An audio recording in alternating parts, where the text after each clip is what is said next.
በድጋሚ እንዴት ቆያችሁልን? በድጋሚ ስለተገናኘን ደስ ብሎኛል። ሳምንታችሁ እንዴት ነበረ? ጥሩ የስራ ሳምንት እንደነበረ ተስፋ አድርጋለሁ። እንዴት አመሻችሁ? ጌትነት እንዴት አመሸ? እንዴት አመሻችሁ? የምስራች አለም ትታያላችሁ?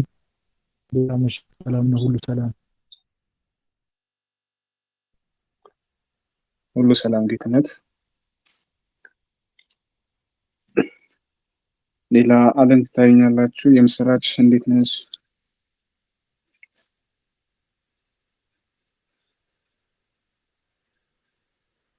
እግዚአብሔር ይመስገን።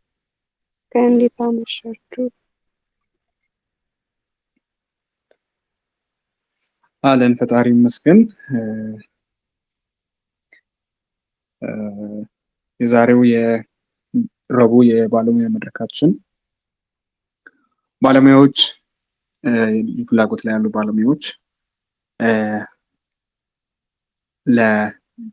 ለተከታታዮቻችን ተሞክሯቸውን የሚያካፍሉበት እንዲሁም ደግሞ የተለያዩ ስልጠናዎችን የሚሰጡበት መድረካችን ነው። ይህ መድረካችን በዛሬም መድረካችንም አንድ ልዩ እንግዳ ጋብዘናል። የዛሬው እንግዳችን የሲኤፍኤስ ኢትዮጵያ መስራችና ዋና ስራ አስኪያጅ የሆኑት አቶ ተፈራ ኃይሉ ነው። በዛሬው የባለሙያ መድረካችን የጋበዝናቸው አቶ ተፈራ መምህር እንዲሁም የሶሻል ወርክ ባለሙያ እንዲሁም ደግሞ ፕሮጀክት ኦፊሰር ናቸው። እንዲሁም ከዚህ ከልዩ ፍላጎት ከስፔሻሊቲ ጋር በተገናኘ የተለያዩ የአድቮኬሲ ስራዎችን በመስራት ይታወቃሉ። አቶ ተፈራ አሁን መካከላችን ይገኛሉ።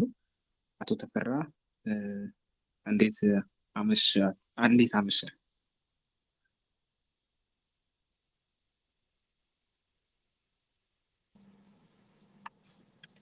ይሰማል? እንዴት አመሻችሁ ሁላችሁም። ስለተሰጠን እድል እጅግ አመሰግናለሁ። አለው እንግዲህ እሺ፣ እናመሰግናለን አቶ ተፈራ። ጥሪያችንን አክብረው ስለተገኙ እጅግ ከልብ እናመሰግናለን። ስለዚህ ሊንኩን ሼር በማድረግ ሌሎች ባለሙያዎች እንዲሁም ወላጆች እና ቤተሰቦች እንዲቀላቀሉ ሊንኩን ሼር በማድረግ ተባበሩ። በድጋሚ አብራችሁ ስለሆናችሁ እናመሰግናለን። ስለዚህ ሌሎች አንዳንድ ባለሙያዎች ይግቡና ወደ ቀጥታ ወደ አቶ ተፈራ ምናልፍ ነው።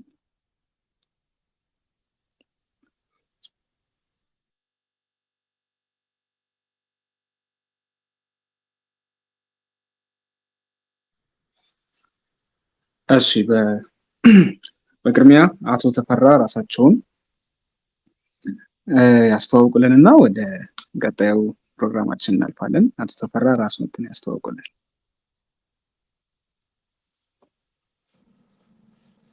እሺ፣ በድጋሚ እንደምን አመሻችሁ ሁላችሁም።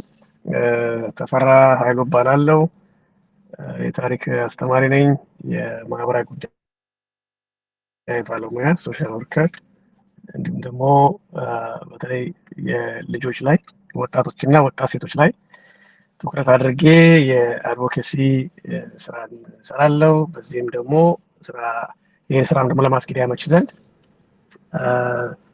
ነን ፕሮፊት በማቋቋም በኢትዮጵያ ሲኤፍኤስ ኢትዮጵያ ሴንተር ፎር ፋሚሊ ሰርቪስ ኦርጋናይዜሽን ወይም ሲኤፍኤስ ኢትዮጵያ በመባል የሚታወቀውን በአሜሪካን ሀገር ደግሞ ኔትወርክ ኦፍ ፋሚሊ ሰርቪስ ፕሮፌሽናልስ እንደዚሁም ደግሞ ኢቨንቶፒያ ማርኬቲንግ ሶሉሽንስ የሚባሉ 3 ድርጅቶችን መስርተን እየሰራ እንገኛለን። የመጀመሪያው ያው ከልዩ ፍላጎት ጋር ትልቁን ስራ እየሰራ ያለ ነው በኢትዮጵያ።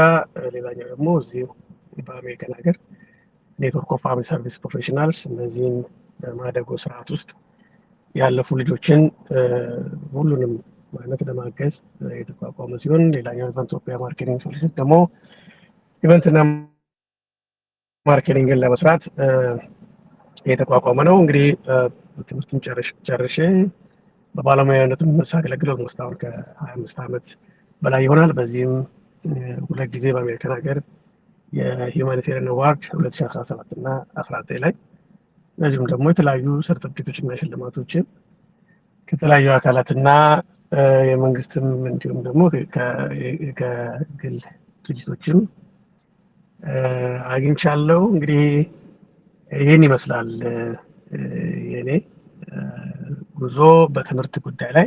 ይህንንና በስራም ላይ ደግሞ እነዚህን በሴንተር ፎር ፋሚሊ ሰርቪስ፣ በኔትወርክ ኦፍ ፋሚሊ ሰርቪስ እና በኢቨንትሶፒያ ማርኬቲንግ ሶሉሽንስ ላይ ትልቅ ኃላፊነት ወስጄ እየሰራሁ እገኛለሁ። አመሰግናለሁ። ከልብ እናመሰግናለን አቶ ተፈራ። ያው እዚህ ላይ ብዙ እንደሰሩ መረጃው አለኝ። እርስዎም አሁን እንደገለጹልን ከዚህ ጋር በተገናኘ ከ25 ዓመት በላይ እንደሰሩ ገልጸውልናል። ስለዚህ በዛሬው የባለሙያ መድረክ ፕሮግራማችን ላይ ከዚህ ከልዩ ፍላጎት ጋር የተገናኘውን ሀሳብ በዚህ በሙያ ዙሪያ ስላጋጠሙ ችግሮች፣ ስለነበሩ ሂደቶች እና እንዴት እንደነበረ ሂደቱ ያለውን ነገር ተሞክሮውን የምታካፍልበት መድረክ እንደመሆኑ መጠን እዚህ ያሉ ባለሙያዎችም ሆነ ወላጆች ከአንተ ብዙ ነገሮችን ይወስዳሉ ብዬ ተስፋ አድርጋለሁ። ስለዚህ በቀጥታ መድረኩን ወደ አንተ ልውሰደው እና ስላሉ ከሙያ ጋር በነበሩ ሂደቶች ያሉትን አጋጣሚዎች፣ ችግሮች፣ የነበሩትን ስትሪንግዞች አጠቃላይ ገለጻ ልታደርግልን መድረኩን ላንተ አስተላልፋለሁ።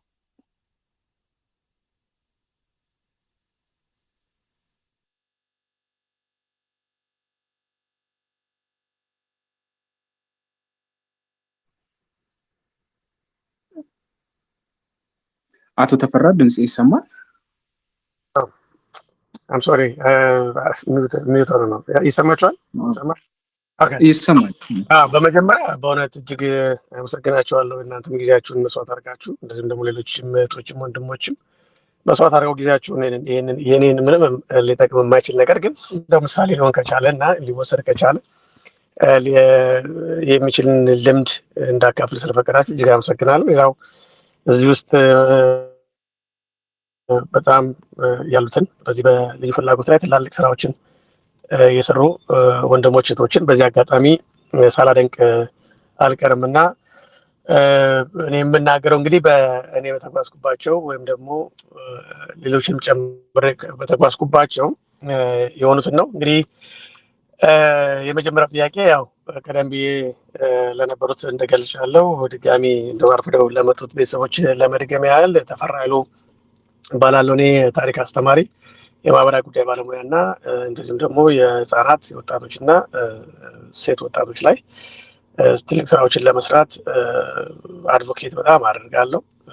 ይህም እንግዲህ የተጀመረው ያው ልጅ እያለን ከምናየው ከጎረቤት ችግር ከዛም በኋላ ደግሞ በተለይ መምህር ከሆንኩም በኋላ ተማሪዎች ላይ የሚደርሰውና የሚሆነውን ነገር በማይበት ጊዜ ለውጦችን ለማምጣት ወይም ደግሞ አንዳንድ ከሌሎች ወንድሞች ጋር እገዛ በማድረግ አትሊስት የማገዝን መሰረት ያደረገ ነገር ከመስራት አንጻር አደረግ ነበር። ከዛ በኋላ ግን በአዲስ አበባ ዩኒቨርሲቲም የሶሻል ወርክ ወይም ደግሞ ሶሻሎጂ እና ሶሻል አንትሮፖሎጂ ከጨረስኩ በኋላ እድሉ የገጠመኝ የአሜሪካን ኦርጋናይዜሽን ነው። ካምፓኒ ኦርጋናይዜሽን በተለይ አዶፕሽን ላይ የማደጎ ስርዓትን ከኢትዮጵያ ወደ አሜሪካ እና አውሮፓ ወደ ተለያዩ አካባቢዎች ወላጆችን አፈላልጎ የሚሰጥ ድርጅት ነበረ የነበረው እና በዛም ያው የማህበራዊ ጉዳይ ባለሙያና ፕሮጀክት ኦፊሰር በመሆኔ በጣም ብዙ ነገሮችን የማየት እድሉ ገጠመኝ። በአብዛኛው ከአቅሜ በላይ ላደርግ የማልችለው፣ ሌላኛው ግን በአቅሜ ደግሞ ላደርጋቸው የምችላቸው ነበሩ። ለምሳሌ እንደምታውቁት በኢትዮጵያ በተለይ ከ66 እና 77 ድርቅ ጋር በተገናኘ በጣም ብዙ ልጆች በችግር ላይ የወደቁ ነበር። እንደውም ትንሽ ወደኋላም ሳባ አድርጌ ልጆቻችንን ችግር ስንመለከት በዚህ በሶማሌና በኢትዮጵያ ጦርነት እንዲሁም ደግሞ በቀዳማዊ ኃይለ ሥላሴ ጊዜ የጀመረው ከዛን የሶማሌ ጦርነት ከዛን የ77 ጦርነት ከዛን HIV ኤድስ እየተባለ በጣም ብዙ ቤተሰቦችን በትነዋል። በጣም ብዙ ልጆችንም ያለ ወላጅ አስቀርቷል እና በተለይ የ77ቱን በጣም ብዙዎቻችሁ የምታስታውሱት ይመስለኛል። ለዛም ደግሞ የካቶሊክ ቤተክርስቲያን ከሮም በቀጥታ ወደ ኢትዮጵያ በመምጣት ትልቅ አገልግሎት የሰጡበት ነበረ። ለዚህም ደግሞ ቀበና ያለው ኪዳነ ምሕረት ትምህርት ቤት ህጻናት ማሳደጊያም አብሮ ያለበት ነው። ቸርቹም እዛው አካባቢ ነው ያለው እና በጣም ብዙ ሰዎችን ረድቷል። ከዛ በፊት ግን በቀዳማዊ ኃይለ ሥላሴ በነበረው ከፍተኛ ረሃብና ችግር ስዊድሽ ወደ ኢትዮጵያ በመምጣት የጳውሎስ ሆስፒታልን ከማቋቋም እና ያም የጳውሎስ ሆስፒታል በተለይ ጎዳና ላይ ለሚተዳደሩ እናቶች አጋዥ የነበረ ነው እና በጣም ብዙ ልጆች በቀዳማዊ ኃይለ ሥላሴ ጊዜም ለመጀመሪያ ጊዜ እንደውም አዶፕሽን የሚለው ቃል ተገልጾ እንቅስቃሴ እና ልጆች መርዳት የተጀመረበት ነው። አሁን በጣም ብዙዎቹ 52 54 ዓመት ሞልቷቸዋል።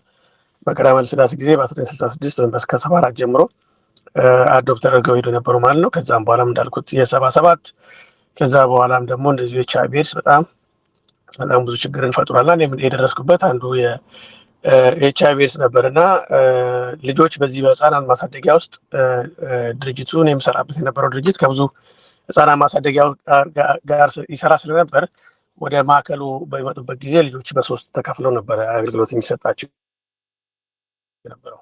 በተለይ የሚያሳዝነኝና እኔም በጣም ውስጥ የሚጎዳ የነበረው እነዚህ 2 ወይም 3 ሆነው የሚመጡ እህቶች አንደኛው ኤችአይቪ ካለው ኢሄውፓ በሚባል ቦታ ላይ፣ ሌላ ደግሞ ጤነኛ ከሆነ ደግሞ ሌላ ሀውስ፣ እንደዚሁም ደግሞ ልዩ ፍላጎት ካለው ሌላው ለብቻ ደግሞ እንደዚህ 3 ቦታ ኖሮ ልጆችን ወደ አሜሪካን ሀገር በማደጎ ስርዓቱ እንዲመጡ ይደረግ ነበርና በተለይ እኔ እንደ ሶሻል ወርከር ያው ኬዝ ስተዲስ የሚባል ነገር አለ። ኬዝ ስተዲዎችን እንሰራ ነበረ።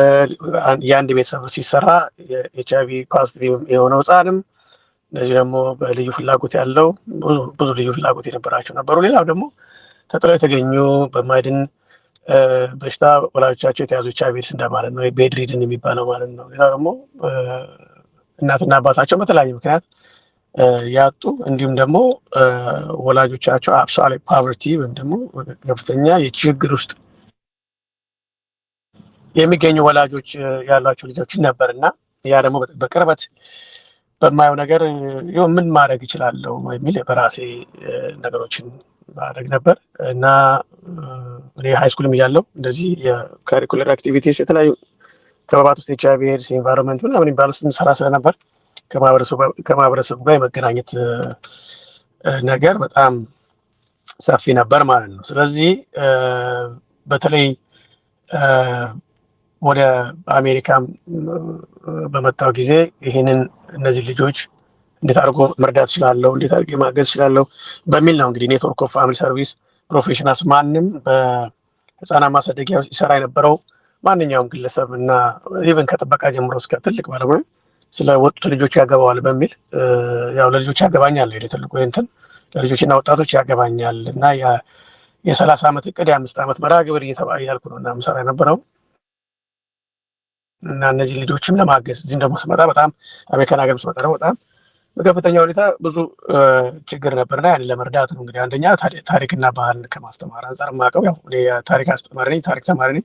ሶሺዮሎጂ እና ሶሻል አንትሮፖሎጂ ማለት ደግሞ ማህበረሰቡን ሶሺዮሎጂ ሶሳይቲን አንትሮፖሎጂ ባህልን ነው እና ሁሉን ያጣመረ የኢትዮጵያን ባህልና ታሪክ በማስተማር ልጆቹን የማንነታቸው ላይ መስራት ነበር እና ባህልና ታሪክን ሲያውቅ አንድ ሰው አይደንቲቲ ወይም ማንነት የሚባለውን ይጠብቃል እና ያንን ለማድረግ በከፍተኛ ሁኔታ እንሰራ ነበር። ከዛም በኋላ ደግሞ በተለይ ፖስት አዳፕሽን ወይም ድህረ የማደጎ ስርዓት ልጆቹ ባህላቸውና ታሪካቸውን ደግሞ ኢትዮጵያ ሄደው ማየት አለባቸው በሚል ከአሜሪካን ሀገር ወደ 4 ጊዜ ነው ወደ ኢትዮጵያ ብቅ ብዬ ነበረው። አንደኛ በ2010 2014 ከዛም በኋላ በተለይ ኢትዮጵያ የማደጎ ስርዓት ውስጥ ታቆም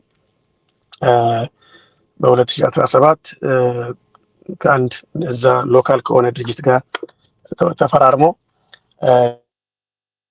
ለመስራት መጣው። ከዛን በ2017 ከዛም አራተኛው በ2019 ነበረ የመጣሁት። ዋናው ዓላማው እዚህ በአሜሪካና በአውሮፓ በተለያየ አካባቢ በማደጎ ስርዓት ወጥተው የቀሩ ልጆች ባህልና ታሪካቸውን እንዲያውቁ ሀገራቸውንም እንዲለምዱ እንዲያውቁ የሚል ነበር። ከዛም በኋላም ያው ኦክቶበር ነበረ ብቅ ያልኩት በ2019 ወዲያው ኮቪድ የሚባለው ነገር ገባ፣ ወይም ኮሮና የሚባል ነገር።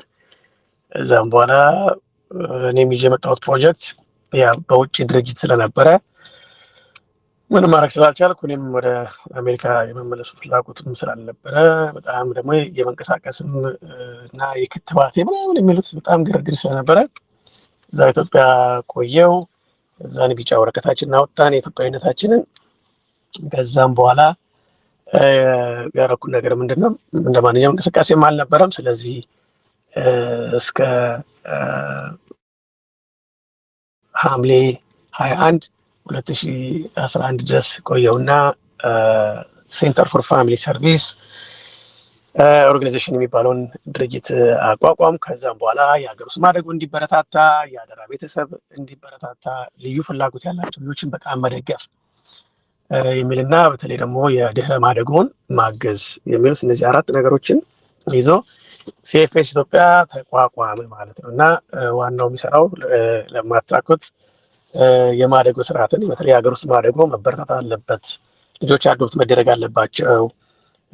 እነዚህ በተለይ ተጥሎ የሚገኙ እናትና አባት የሌላቸው በማይድን በሽታ ተይዘው ያሉ ወላጆቻቸው ወይም ደግሞ አብሶሉት ፖቨርቲ ወይም በጣም በችግር ውስጥ ያሉ ወላጆች ጋር የሚኖሩ ልጆች መረዳት አለባቸው። ያም ስንል ደግሞ እነዚህም የእኛም ልጆች በልዩ ፍላጎት ያላቸው ልዩ ፍላጎት 4ቱም መስማት የተሳናቸው፣ ማየት የተሳናቸው፣ እንደዚሁም ደግሞ የአካል ጉዳተኛ የሆኑ ልጆቻችን እና እዚህ ልዩ ፍላጎት ብለን እኛ በተለይ ለየት ባለ መልኩ የምናደርገው አሁን ከአውቲዝም እና ከዳውን ሲንድሮም ጋር የተገናኘ ሁሉም አዶፕት መደረግ አለባቸው። ለዚህም ደግሞ የተማረ ማህበረሰብ እና ጤናማ የሆነ ልጅን ማገናኘት ያስፈልጋል እና ለዚህም ደግሞ የሆነ ነገር መሰራት አለበት። ወላጆችን ማስተማር አለብን፣ ሶሻል ወርከሮችን ማስተማር አለብን። ደግሞ እንደዚሁም ደግሞ የልጆቻችን ጤና መጠበቅ አለበት በሚል በይፋ ተጀመረ። ከዛም በኋላ የመጀመሪያ ያደረግነው ነገር ምንድነው የዳግማዊ ምኒልክ የመጀመሪያ ደረጃ ትምህርት ቤት የመጀመሪያው ትምህርት ቤት እንደመሆኑ መጠን እዛ ኦልሞስት ወደ 16 የሚሆኑ ድርጅቶችን ያው ብቻ ብዙ ጊዜ በአንድ ጣት ነው በአንድ ባጨብጭቦ ስለማይሆን በህብረት ሲሆን ደስ ይላል በሚል ኦልሞስት 16 የሚሆኑ ታላላቅና ጎበዝ የሆኑ ባለሙያዎችን ይዘን ምኒልክ ትምህርት ቤት ገባን። ከዛን ዋናው የነበረው ምኒልክ የመጀመሪያ ደረጃ ትምህርት ቤት የልዩ ፍላጎት ነበራቸውና እያንዳንዱ የያዘ 16ቱ ግለሰብና ድርጅት ለ4 ተከፈለ። አንደኛው የጽዳት ልጆች በጣም ልጆቻችን በጣም ልዩ ፍላጎት ያላቸው ልጆች ጽዳት ይፈልጋሉ፣ አትክልትም ይፈልጋሉ በሚል የመጀመሪያ የግቢውን ጽዳት መስራት፣ ከዛን ደግሞ አትክልት ምናምን መትከል፣ ከዛን ደግሞ ወላጆችን ልጆች ትምህርቱን ወቁ፣ መምህራኖቹን ወቁ፣ ተዋውቋቸው በሚል ስልጠናዎችን መስጠት ጀመርን። ከዛን የጽዳት አገልግሎት አለ፣ የልጆች ደግሞ ስልጠና አለ፣ የመምህራን ስልጠና አለ። በጣም እንትን ይዘን ገባን፣ ስካውት ይዘን ገባን እና የመጀመሪያ እንደውም በኢትዮጵያ ታሪክ የመጀመሪያ ማየት የተሳነው ልጅ ስካውት በማድረግ አስመርቀናል። በጣም ብዙ ልጆችን በስካውት በብዙ ነገር ወላጆችንም እንደዚሁ። ከዛም በኋላ ግን ይህ ነገር ስናየው ሰፋም ያለ ሰዎች እየመጡ ስንወያይ ሰፋ ስላለ ለምንድን ነው እነዚህም በአጠቃላይ የልዩ ፍላጎት ላይ የሚሰሩትን ማየት የተሳናቸውን መስማት የተሳናቸውን የመሳሰሉ የሚሰሩትን ድርጅቶች እና ግለሰቦች ለምን አናመጣም በሚል ሳሬም ሆቴል ላይ ጥቅምት 18 ሰበሰብንና ተወያየን። እዛን በጣም ትልቅ ውይይት ነበር። ሁሉም ተገኝቶ ሀሳቡን ገልጾ ነበረ። እኛም እንደ ሲኤፍኤስ ኢትዮጵያ ትልቅ ኩራት የተሰማን ጊዜ ነበረ። ሁሉንም ሰብስበን በማውራታችን መጽሐፍ የሚመረቅ ነበረ። መጽሐፍ ማስመረቅን ከዛ በኋላ ወዲያው የኛ ልጆች ለኛ ልጆች እኛ ነን ይሁን የኛ ልጆች ለኛ ነው የሚል ህብረት ተፈጠረ። ከዛን እነሱም ጋር ተጋብዘን ሄድን። ከዛንም ውይይቱን ሰማን። አንዳንድ ነገሮችን ወላጆች ነበሩ በሙሉና ማድረግ ያለባቸውን መስራት የሚፈልጉትን ተወያየን፣ ተማማርን። ከዛን እኛም በሚኒሊክ የመጀመሪያ ደረጃ ትምህርት ቤት ስልጠና ጀመርን። ስልጠና መስጠት ጀመር ከመጀመሪያ ደረጃ ትምህርት ቤት። ከዛን ከሚኒሊክ የመጀመሪያ ደረጃ ትምህርት ቤት በዚህ የመጀመሪያዎቹ አስተማሪዎች የነበሩት እነ ትዕግስት የምሉእ ፋውንዴሽን፣ እነ ቻምፒየንስ አካዳሚ፣ መዓዛ መንክር፣ ሌሎችም እና የስፖርትም ላይ ስፖርት ፎር አውቲዝም በሚል ከስፖርት ጋር በተገናኘ ኤክሰርሳይዝ ለመስራት ብቻ በአጠቃላይ ለ12 ሳምንት የሚቆይ ወላጆች ላይ በጣም መስራት ነበረብን። ምክንያቱም ቅድም እንዳልኩት ዋናው የኛ ዓላማ የተማረ ማህበረሰብ እና ጤናማ ህፃን ልጅ መፍጠር እና በጣም ብዙ የሚያስፈልጉ ነገሮችን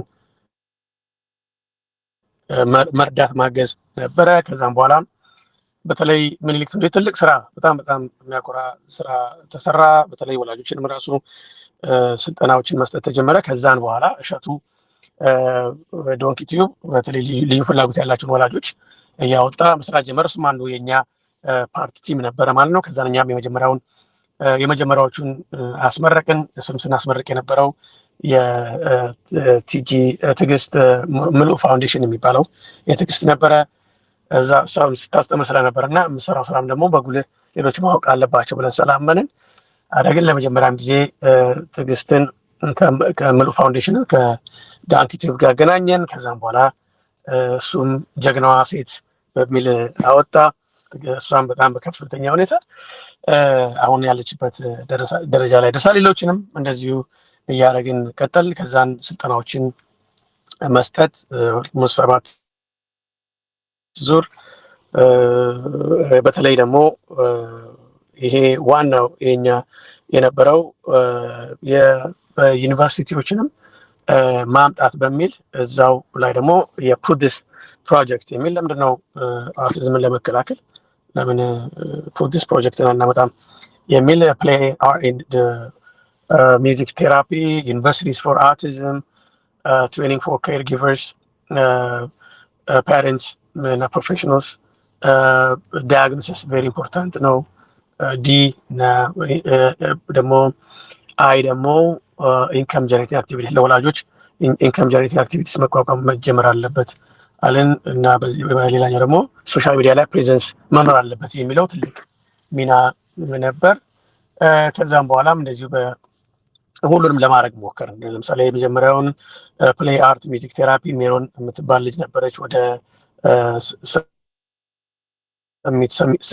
ሲኤምሲ አካባቢ ከእሷ ጋር በመተባበር ወላጆች አርት ላይ እንዲተባበሩም የማድረግ ነበር። ሌላም ቦታዎች ላይ ፈልጎ ያንን የማድረግ ነበር። አርቱንም ሞክር ነው። ዩኒቨርሲቲስ ፎር አውቲዝም በጣም በሚገርማቸው ሁኔታ በተለይ ዶክተር ሽመልስ በጣም የማከብረው በጣም ትልቅ ሰው ነው። ትልቅ ሚና የተጫወተ ነው። በተለይ ከእኛን ከተገናኘንም ጀምሮ በተለይ ኮተቤ መምህራን ኮሌጅ ወይም ኮተቤ ዩኒቨርሲቲ በዚህ ላይ ትልቅ ሚና እንዲኖረው ፕሮፌሰር አለማየሁንም እንደዚሁ በማምጣት ትልቅ ስራዎች ተሰሩ። በተለይ ዋናው እና ትልቁ ነገር ይሄ ትሬኒንግ የ12 ሳምንት ትሬኒንግ ከሚኒሊክ ትምህርት ቤት ወደ ሻምፒዮንስ አካዳሚ፣ ከሻምፒዮንስ አካዳሚ ወደ አፍሪካን ወደ ፍየል ቤት አካባቢ በሰፊው መሰረት ተጀመረ። ከዛም በኋላም ደግሞ በተለይ የዳያግኖሲስም ደግሞ መሰራት አለበት በሚል ስለ እናት ህጻናት ማሳደጊያ ጋር በተገናኘ የእነሱን ክሊኒክ በመጠቀም ወላጆች እነሱም እዛም ውስጥ ልዩ ፍላጎት ያላቸው ልጆች ስላሉ ለምን እኛ ዳያግኖሲስ እዚህ አይደረግም ብለን ሌሎችን ዶክተር ሽመልስን ሌሎችንም ተይዞ እዛ ላይ እንዲሰራ ስልጠናዎች እንዲሰጡ ፕሮግራሞች በየወሩ እንዲደረግ የተደረገም ጥረት አለ። ሌላው የኢንከም ጀነሬቲንግ ላይ ደግሞ ወላጆች የሸክላ ስራ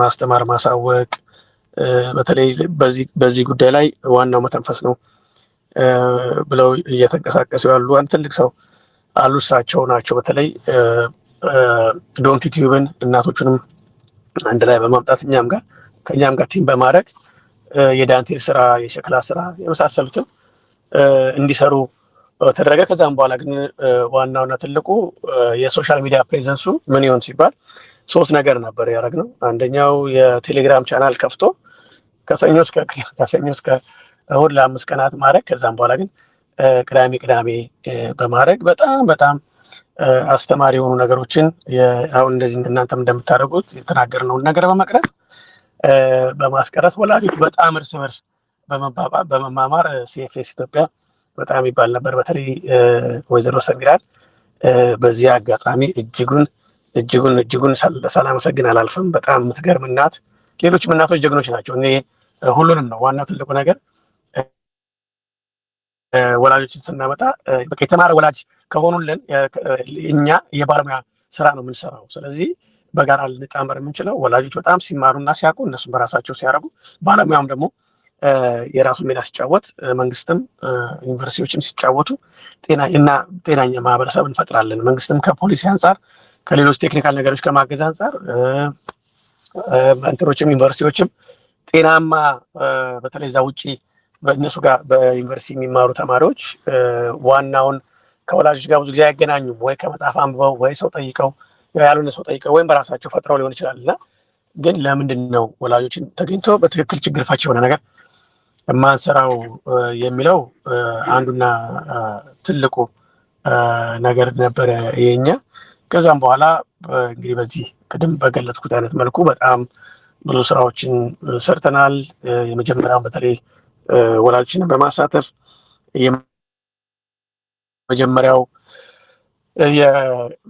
በቴሌብር ጋር በተገናኘ ኤፕሪል 2 የዓለም አውቲዝም ቀንን ሲኤፍኤስ ኢትዮጵያ ለመጀመሪያ ጊዜ ለሁሉም ማህበረሰብ የቴሌ ስልክ ላለው በሙሉ መረጃ እንዲደርሰው ተደርጓል እና ይህንን በጣም የምንኮራበት ስራችን ነው። በጣም ብዙ ትሬኒንጎችን፣ ውይይቶችን ሌላው ራይድ ፎር አውቲዝም በሚል ደግሞ እነዚህ ስቴዲየም አካባቢ ላይ ሳይክል የሚነዱትን ደግሞ ሄደን ቀርበናቸው እስቲ ፍላየር አሳትመን ያንን ፍላየር ደግሞ ሳይክል እየነዱ በሚሄዱበት አካባቢ በሙሉ ስለ አውቲዝም አዌርነስ እንዲፈጥሩ። ሌላም ደግሞ ከኬንያዊት ደግሞ እንደዚሁ ሲልቪያ የምትባል ደግሞ ታችን እንደዚሁ እሷም 2 ልጆቿ በልዩ ፍላጎት ላይ ያሉ ናቸው። እሷንም አምጥተን ከወላጅ ጋር እንዲገናኙ እንድትጎበኝ እና የሚሰሩ ስራዎችን እንድታይ የማድረግ ስራ ተሰርቷል። ሌላውና ዋናውና ትልቁ ግን ብዙ ዲማንድ በየባህር ዳርም ሌሎችም አካባቢ ደቡብ ላይም ሁሉም ሰው ለምን እኛ ጋር መጡም በሚል ብዙ ጥያቄዎች ነበር። አጋጣሚ ሆነው ድሬዳዋ ካለው ከብዙ ነገር ድሬዳዋም ገባን።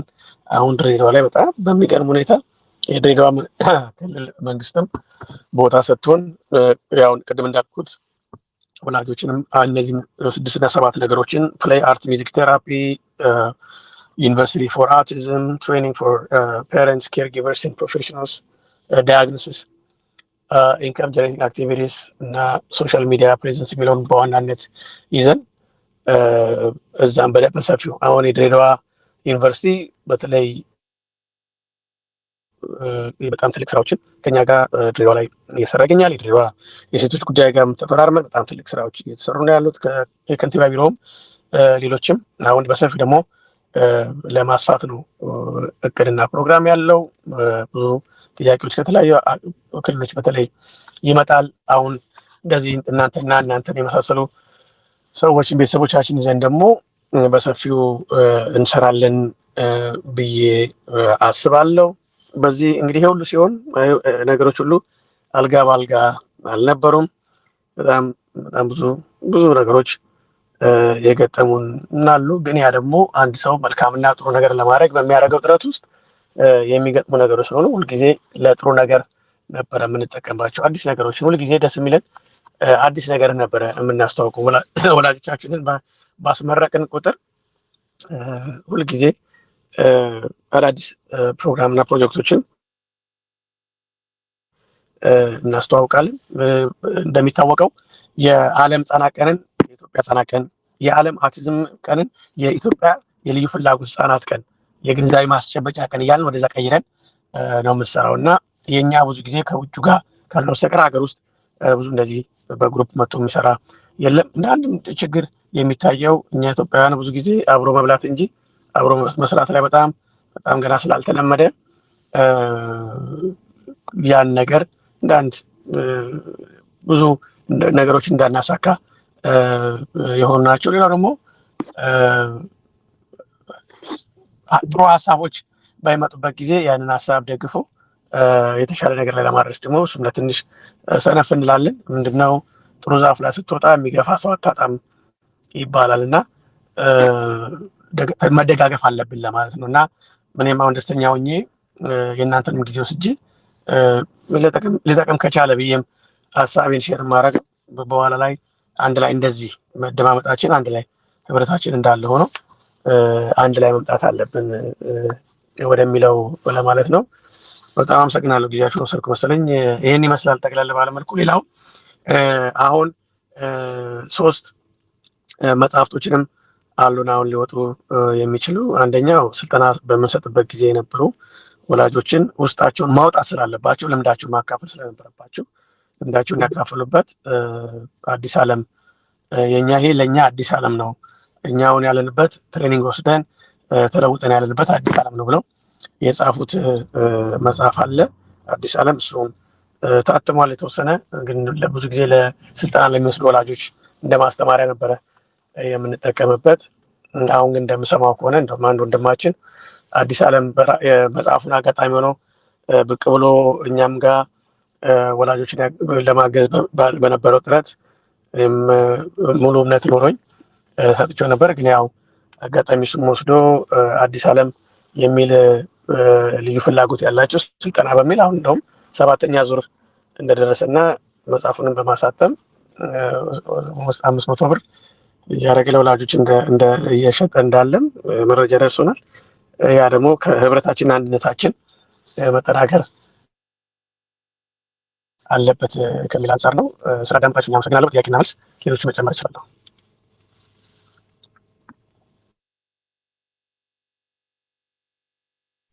እሺ፣ በጣም እናመሰግናለን አቶ ተፈራ። እጅግ በጣም ጥሩ ገለጻ ነበረ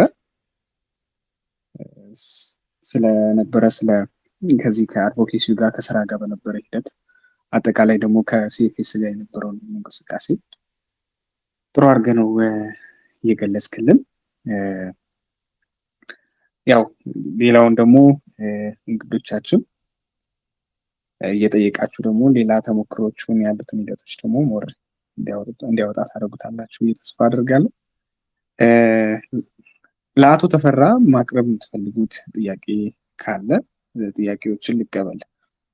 ጥያቄ ወይም ደግሞ ሀሳብ አስተያየቶች ካሉ ልቀበል። ይሄንን አልገለጸልንም፣ ይሄንን ብጠይቀው የምትሉትን አቶ ተፈራ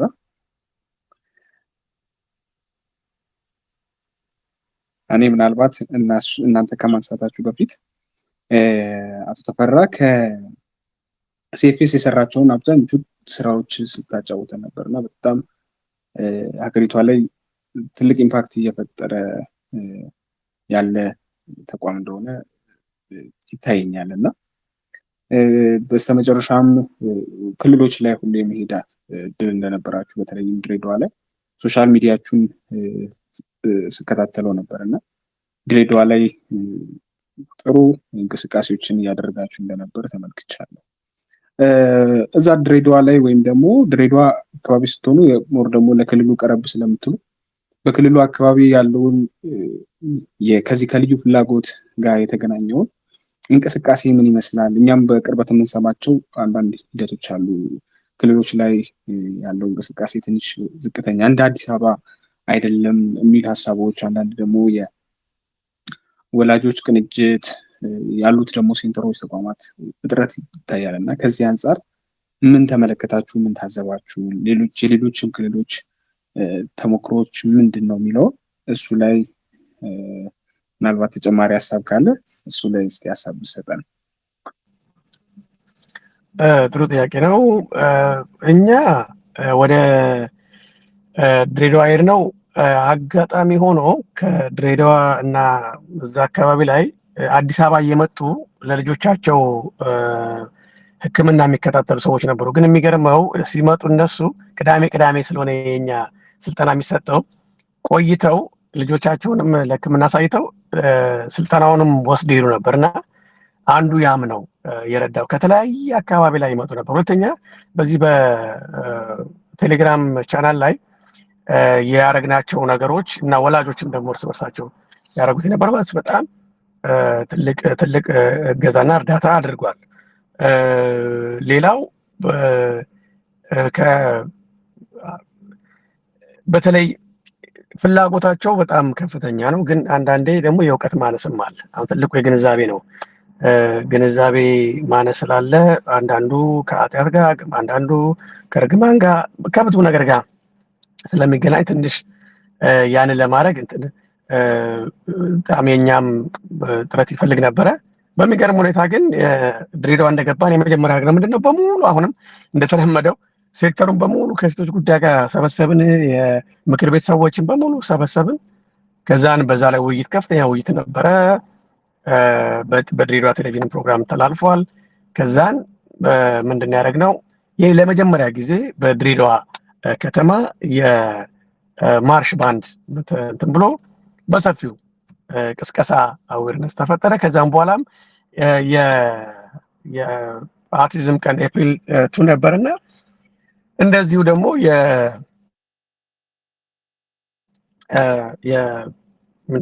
የኒያ ፋውንዴሽንም እነሱም ድጋሚ ደግሞ እባካችሁ ጥሩ ሀሳብ ነው ይደረግ በሚል የሴቶች ጉዳይ በሄዱ ጊዜ በቃ ድጋሚ ይደረግ ተብሎ እንደዚህ አይነት ቅስቀሳዎችን ተደርጓል። እና ምንድነው ችግሩ አለ፣ መፍትሄ ሰጪዎችም አለን። ግን ምንድነው ተራረቀናል፣ መቀራረብ አልተቻለም። ምንድነው መቀራረብ ያልተቻለው? ይሄ የሁላችንም ችግር ነው። ተፈራ ባለሙያ ስለሆነ አያገባውም፣ እከሊት ወላጅ ስለሆነች ያገባታል፣ እከሌ እንደዚህ ስለሆነ አያገባውም ሳይሆን ሁላችንም ያገባናል። በቃ ትልቁ ነገር ምንድነው ለልጆቻችን ያገባናል። እኛውን ትልቁ ነገር ምንድነው አሁን ድሬዳዋም ላይ እዛ ሴንተሩ ላይ የምናደርገው በእድሜ ከፋፍለን ነው የምናደርገው። ለምሳሌ በጣም ከ0 እስከ 8 ዓመት ከተወለዱ ጀምሮ እስከ 8 ዓመት ያላቸው አሉ። ይሄ ፎርማቲቭ ይርስ ይባላል። በጣም መሰራት ያለባቸው ነገሮች ከ9 እስከ 14 ዓመት ያላቸው አሉ። በተለይ የጉርምስናው ትዊንስ ይባላል እና በዛ ውስጥ ያሉት ወንዶቹም የባህሪ ለውጥ የምናምን ለውጥ ያደርጋሉ ካለው እንትን በተጨማሪ ሴቶቹም የወር አበባ ማየት በእድሜ ይመጣል እና ያንንም ማገዝ ያስፈልጋል። ከእንደገና ደግሞ ከ15 እስከ 18 ያሉትን ወይም ደግሞ ከዛ በላይ ደግሞ ያሉትን ልጆች በቃ አጠንክረና ጎብዘን የስራም የሚያገኙበትን ነገር ነው። በተለይ የኛ ትልቁ ነገር ምንድነው እነዚህ ወጣቶች ላይብረሪ ላይ ላይብረሪ በጣም ጎበዝ ናቸው። በጣም መጽሐፍን ላይብረሪ ልጆቻችሁም ላይብረሪ ቢወሰዱ እዚህ ካላችሁ ወላጆች ላይብረሪ በመውሰድ መጽሐፍቶችን አንድ ቦታ ላይ እነሱ እንትን ቢሉ በቃ በጣም እንትን ስለሚፈልጉ ላይብረሪን አስተካክሎ መጽሐፍቶችን በነበሩበት የመመለስ ጌም በጣም ጎበዞች ናቸው። አርትም ላይ እንደዚህ ናቸው እና ምንድነው ችግሮቹ አሉ፣ በደንብ አሉ። አዌርነሱን ግን መፍጠር ያስፈልጋል። የቲም ወርክ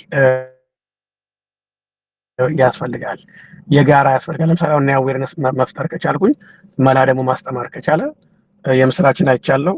የምስራችን ደግሞ እንደዚሁ እና የኛ ልጆችም ትልቅ ቤተሰቦች ናቸው፣ ማከብራቸው ናቸው። ሌሎቹንም ሁሉንም ማከብራለሁ። ምክንያቱም ትልቁ ነገር እናንተም ራሱ ልክ ስራ እየሰራችሁ ነው ያለሁት። በመቀራረብ ቀዳዳዎችን የማህበረሰቡን የግለሰቦች ችግር ሳይሆን ይሄ የማህበረሰብም ችግር ነው። የአንድ እናት ችግር ከነገራ የማህበረሰብም ችግር ነው እና ማህበረሰቡ ባለማወቁ ነው። እኛ በተለይ ምኒልክ ትምህርት ቤት ለመጀመሪያ ጊዜ ሲጀመር እናቶች መጥቶ ሲናገሩ ወይም ደግሞ ዶንኪቲቭ ላይ ከሰማችኋቸው ልጅ የአይጥ ልጅና የድመት ልጅ ፀሐይ ይሞቃል፣ የኔ ልጅን ግን ያው ይዤ ቁጭ ብያለሁ ይላል። ለምን በደጅ ላይ ሲወጣ ምን ሆኖ ነው እንደዚህ ለምንድን ነው እንደዚህ የማያደርገው? ለምንድን ነው እንደዚህ የሚሆነው? በጣም የሰዎች አፍ በጣም ከባድ። በታክሲ ላይ ልጆችን ወደ ትምህርት ቤት ሲወስዱ ታክሲ ላይ ምንድን ነው ተይው፣ በራሱ ሂድ። ምንድን ነው እንደዚህ የሚረብሸው? አትቆጩም?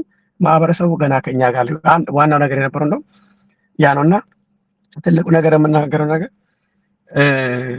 እኛ ይሰራናልና በጣም እንትናት በጣም ትንሽ ናት። ችግሮች በየቦታው አሉ።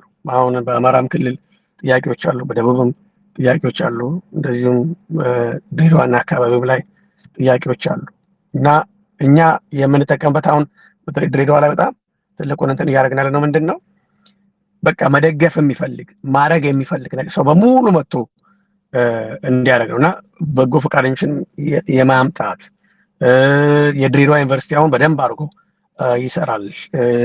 በተለይ ፈረንጆችም ሲመጡ እነሱም ፈረንጆቹም ስልጠና እንዲሰጡላቸው አለና ስልጠና እየሰጡ ቁጭ ብለው ከልጆቻችን ጋር ከቤተሰቦቹ ጋር ያወራሉ። ወላጆችም ደግሞ በሳምንት አንዴ ሰብሰብ እያሉ ይወያያሉ እና ምንድን ነው ችግሩ አለ አልተነካም።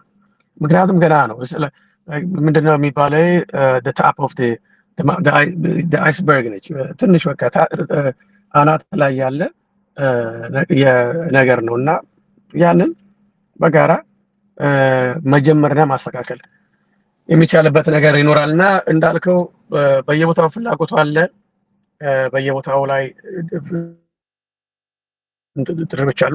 ግን ደግሞ በጋራ ነው። አሁን አንዱ የኛ እንትን ያ ነው። አሁን እንዳልኩት ወደ 3 መጽሐፍቶች ጽፈናል። አንዱ አንሎኪንግ አውቲዝም ስለ ግንዛቤ በጣም የሚሰጥ፣ ሁለተኛው ደግሞ ይህንን የኛን ከ2008 ጀምሮ ያለውን ይህንን ልዩ ፍላጎት ላይ ያለ እንደ ብሉፕሪንት የማውጣት ነገር እሱም አለ። ሌላው ደግሞ በሰፊው አሁን እኔም ባለኝ እድል አሁን ሲኤፍኤስ ኢትዮጵያ አለ። አሁን ወደ ሲኤፍኤስ አፍሪካ ሲኤፍኤስ ኢንተርናሽናል ላይ ነን ያለ ነው። ያም በተለይ በጎ ፈቃደኞችን ማምጣት የተማሩ እዚያውን አይዳ ሌሎችም አይዳን የመሰሉ እነ ሜግን የመሰሉ በጣም ትላልቅ ስራ የሚሰሩ እነ ዮዲትን እናንተ ጋር ያለችው ልጅ የመሳሰሉ ትልቅ ስራ የሚሰሩ አሉ። አሁን ያንን ወደ አንድ አመጥቶ ወላጆቻችንን እንትን ማለት የአሰልጣኞች ስልጠና ማከናወን እና በሰፊው መስራት የሚለው የኛም ምክር ነው እና ችግሮች አሉ። ግን ያው አንድ ስንሆን ወደ ዋናው የኛ ዓላማ ወደ ፖሊሲ ማለት ስና ሮኬት ሳይንስ ፖሊሲ ማለት ገንዘብ ማለት ነው።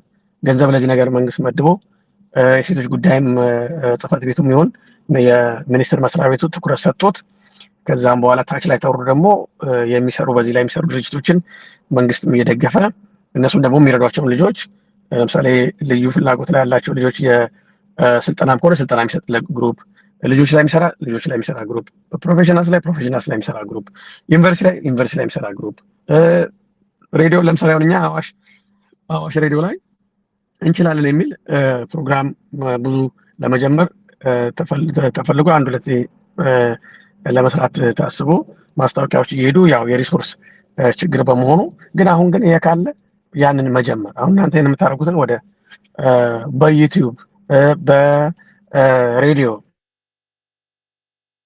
በቴሌቪዥን ላይ መውሰድ የሚቻልበት ሁኔታ ብዙ አለ ለማለት ነው። አመሰግናለሁ። እጅግ በጣም እናመሰግናለን አቶ ተፈራ፣ ጥሩ ምላሽ ነበረ። ያው ሲኤፍኤስ ኢትዮጵያ እንደዚህ ከዚህ ከአዲስ አበባ ከሚሰሩ ስራዎች አልፎ ክልሎች ላይ ሄዶ ደፍሮ ለመስራት መሞከሩና እንቅስቃሴ ማድረጉ ለራሱ ትልቅ ስትሬንግዝ ነው ብዬ አስባለሁ። ትልቅ ጥንካሬ ነው ብዬ አስባለሁ እና ደግሞ የሲኤፍኤስ ጥንካሬው ብዬ ማስበው ከዚህ ከኮላብ አድርጎ ከመስራት ጋር የተለያዩ ተቋማትን በዚህ ከዘርፉ ላይ ባሉ ተቋማትን አንድ ላይ አቀናጅቶ ለመሄድ ያለው ጥረት ሳላደንቅ አላልፍም። በድጋሚ እጅግ በጣም አመሰግናለሁ። ሌላ ለአቶ ተፈራ ጥያቄ ማቅረብ የምትፈልጉት ጥያቄ ካለ እድሉን ወደ ቤተሰቦቻችን ልውሰድ። እድሉ ቢሰጠኝ ተሳለኝ። እሺ መግባት ይቻላል። እሺ ጥያቄ ሳይሆን ላይክ በጣም ምስጋና ለማቅረብ እና የስራ ውጤት እንደሆንኩኝ ምስክርነት ለመስጠት ነው። እኔ አሁን የሆንኩበት ደረጃ ላይ የደረስኩት ተፈራ ባዘጋጀው የሴፌስ ሁለተኛ ዙር ትሬኒንግ ላይ በመሳተፌ እሱን በመታወቄ ነው እዚህ አሁን የደረስኩበት ደረጃ ደርሻለሁ ብዬ እንትን ምለውና ተፌ ትልቁን አሻራ የሚወስድ ሰው ነው። ምንድነው ትሬኒንጉ ላይ በጣም ትልቅ ስራ ነው የተሰራው። እንደው ጀስት ትሬኒንግ ተብሎ በአንድ ቃል የሚገለጽ አይደለም። የራሳችንን ህይወት አመለካከት በተለያየ አንግል እንድናይ ከራሳችን አልፈን ለሰው መትረፍ እንዳለብን ማህበር መፍጠር እንዳለብን አንድ መሆንብን ለልጆቻችን ድምጽ መሆን እንዳለብን በብዙ ነገር ሼፕ እያደረገ ነው ትሬኒንጉ ላይ እንትን ያለውና እኔ በትሬኒንጉ በጣም ተጠቃሚ አሁን እኔ እንደምታውቁኝ አልነበርኩኝም በጣም ቤቴ ውስጥ የተደበቅኩ ሰው ነበርኩኝ እውነት ለመናገር ልጆቼ በኦቲዝም ጥላ ስር ናቸው ለማለት በጣም የማልደፍር እንደዛ አይነት ግለሰብ ነበርኩኝና እዛ ትሬኒንግ ላይ ከተካፈልኩ በኋላ ፐርሰናልም ደግሞ ዋን ቱ ዋን ተፍጋ ብዙ በዛው በትሬኒንጉ ብዙ የምናወራው ነገር ነበርና ሙሉ ነገር ነው የተቀየረው። በዛ በትሬኒንግ ውስጥ ባገኘኋቸው ወላጆች ራሱ በጣም ፖዚቲቭ በሆነ መንገድ ተቀይሬያለሁ አመለካከቴ ሁሉም ነገሬ እና በጣም ትልቅ ስራ ነው እየሰራ ያለውና እጅግ አመሰግናለሁ እና በቃ አሁን ደረስኩበት አሁን እኔም ከራሴ ከልጆቼ አልፌ ለምችለው አቅራቢያዬ ባለው በማገኘው ወይም ደግሞ በአንዳንድ ሚዲያ ላይ የቻልኩትን እውቀቴን ለማካፈል ላይክ የራሴን ጠጠር ለመጣል የበቃሁት በሱ ምክንያት ነውና ይሄንንም ምስክር ለመስጠት ነው። አመሰግናለሁ። እጅግ በጣም አመሰግናለሁ ምስራች። የምስራች ላይ ልጨምርና ምስር በጣም የምትገርም እናት ነች። የምትሰራውንም ስራ በጣም ነው የማደንቀው። ቅድም እንዳልኩት ዋናው የኛ ፍላጎት የነበረው የወላጆች ድምጽ ወላጆች ቅድም ብያለሁ የተማሩ ወላጆች ካሉ የፖሊሲ ሜከሮችን ማስቀየር ይችላሉ፣ ማምከር ይችላሉ፣ ለሌሎች ማድረስ ይችላሉ። ትልቅ ነገር ነውና ምስራውን ይደርስበት ቦታ እንድደርሽ ደግሞ እንደዚህ ራስሽን አቅንተሽ እንትን ስላልሽ እኔ በእውነት ከሚያከብሩሽና ሁሌ ከሚያደንቁሽ ነኝ። የእናንተ ትጋት ነው እና ያደረገው ሌሎችም ወላጆች እዚህ ካላችሁ በተለይ ወላጆችን እጅግ አደንቃለሁ። ምክንያቱም ካለኝም ልምድም ካለውም ከሰዎች ጋር ካገኘሁት ነገር እንደዚህ ጠንካራ ወላጆች ሲወጡ እንደነ ሳምራይት የምትባል ልጅ ነበረች የመጀመሪያው ዙር ላይ፣ የምስራች ሁለተኛ ዙር ላይ፣ እነ ኩለን እነ ሰብለ እነ ሳምራይት መኩሪያ ሶስተኛው ላይ፣ አራተኛው ላይ፣ አምስተኛው ላይ እንደነ ሰሚራ አይነት እናቶች እና ይገርመኛል እና ትልቅ ነገር ነው። ለእኔም ትልቅ አክብሮት አለኝ። በእናንተ እቺ ሀገር ትታደሳለች፣ በእናንተ የማህበረሰብ ይማራል፣ በእናንተ ሰዎች ሰምተው ለውጥ ይመጣል እላለሁ እና ረጅም እድሜ እንዲሰጥሽ ነው ለውጦች እንድታመጪ የምመኘው። አመሰግናለሁ። እጅግ አድርጌ አመሰግናለሁ።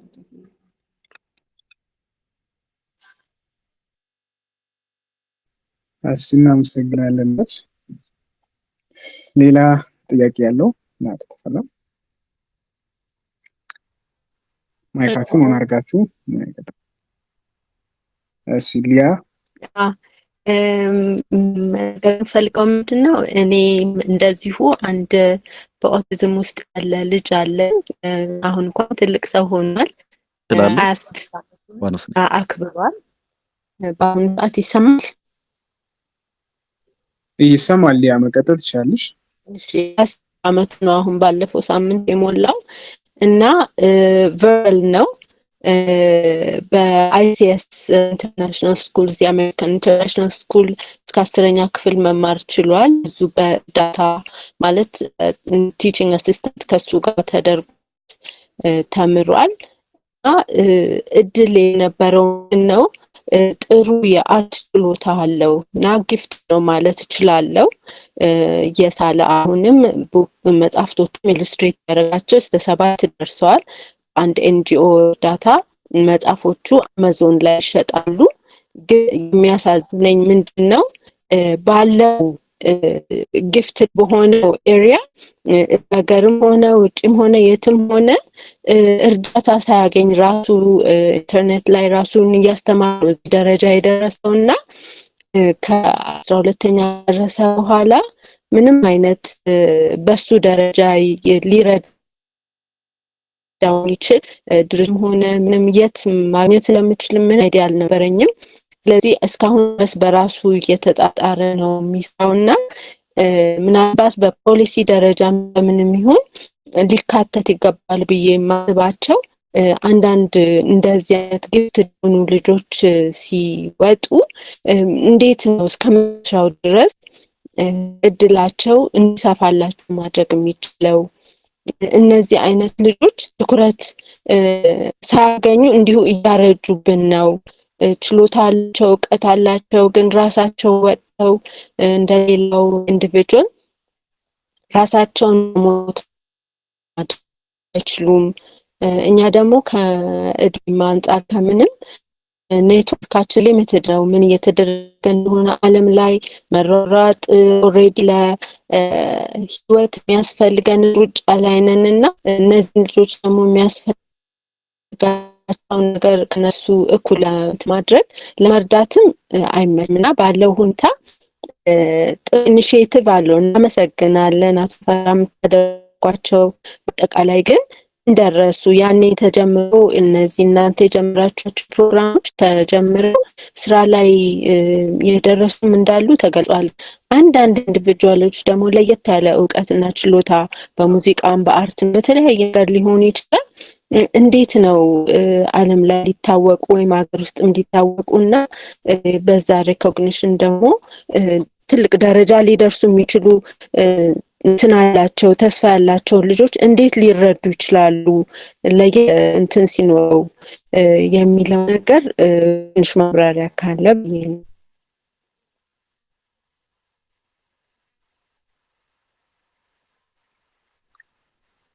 እሺ እናመሰግናለን ሊያ። በዚህ ላይ አቶ ተፈራ ምላሽ ካለ?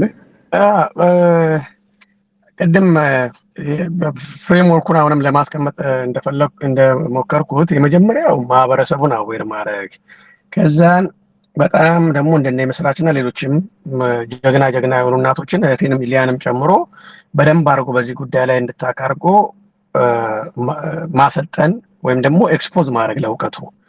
ሶስተኛው ልጆቻችን ናቸው። ልጆቹ አሁንም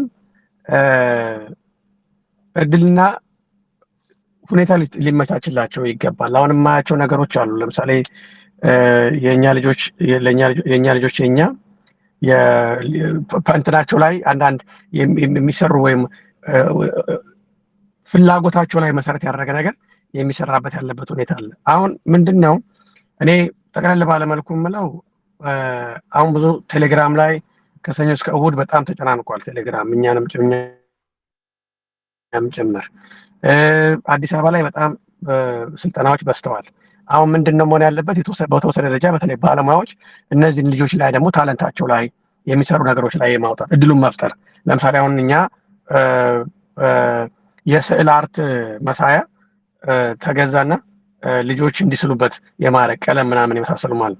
ስለዚህ ይሄ አሁን ክፍት የሆነ ሊሰራባችና ሊታገዙ የሚችሉ ናቸው። እንዳለችው የኮምፒውተር ላይ በጣም ጎበዝ ናቸው፣ ቴክኖሎጂ ላይ ስዕል ላይ በጣም ጎበዝ ናቸው ልጆቻችን፣ ሙዚቃ ላይ በጣም ጎበዝ ናቸው፣ ስራም ላይ በተለይ እንዳልኩ ቅድም ላይብረሪ የመሳሰሉት ላይ በጣም ጎበዝ ናቸው። ስለዚህ ያንን ኤክስፕሎር የማድረግ ነገር ነው እና ምንድነው ብዙ ጊዜ ተለፍቶ ተደክሞ ነው እኛ ጋር የሚታየው እና ማለት ቀድመን ይሄን ነገር አይቶ ይሄ ነገርንም ደግሞ በቡድን ወይም ደግሞ በቲም ነገር አድርጎ እዚህም ላይ ደግሞ የሚሰራ ያስፈልጋል። ለእነዚህ ልጆችም እድል መስጠት ያስፈልጋል። ለእነዚህ ልጆችም ደግሞ አንድ ላይ በማምጣት ታለንታቸውን የሚያወጡበትን ነገር መፍጠር ያስፈልጋል። የኛ አንዱ ያው አጋጣሚ ሆኖ እንትን አልኩኝ የቴሌቪዥን ፕሮግራም ላይም ከአዲስ አበባ ዩኒቨርሲቲ ጋር ለመጀመር ጥረት ተደርጎ ነበረ። የሪሶርስ ጉዳይ አዋሽ ላይም እንደዚሁ ስለ ልጆች እንችላለን የሚለው ፕሮግራም እኛም በየወሩ ፕሮግራሞች ኢቨንቶችን በማዘጋጀት የማድረግ ግን ያው ይሄ ሁሉ አንድ ሰው አስቦ አንድ በሬ ስቦ አይቻልም እና በጋራ ሊያም በተለይ ትንሹን ታለንት እንደዚህ በመውጣት መናገር መቻል የእሱን ስራዎች በመቅረጽ ትልቁ የሚያደርጋቸውን ነገሮች በመቅረጽ ሌሎች ሰዎች እንዲያውቁት ማድረግ። አሁን አላቅም እንግዲህ በፊት እንትና ታለንት በሚል የህፃናት ታለንት በሚል ይሰራ እንደነበር አውቃለሁ፣ ዶንኪ ቲዩብ እና እሱም በጣም ቅርብ ነው ለዚህ ለልዩ ፍላጎት ነገር ላይ ምክንያቱም አብረንም ስንሰራ ስለነበረ ነው። እና አሁንም ካለ ታለንት ልጆች ታለንታቸውን እንዲያቀርቡ የኛም ልጆች ታለንት አላቸው እና ያን እንዲያደርጉ ቢደረግ ጥሩ ነው ባይነኝ እና ሆሊስቲክ የሆነ አፕሮች ጠቅለል ያለ ሁሉን አቀፍ የሆነ አፕሮች መጠቀም አለብን እንደ ወላጅም እንደ ባለሙያም እንደ ማህበረሰብም እንደ ፖሊሲ ሜከርም እንደ ሚዲያም ሰዎችም ሆነ ማለት ነው። እኔ ይህንን ነው ሰጀስት ማድረገው።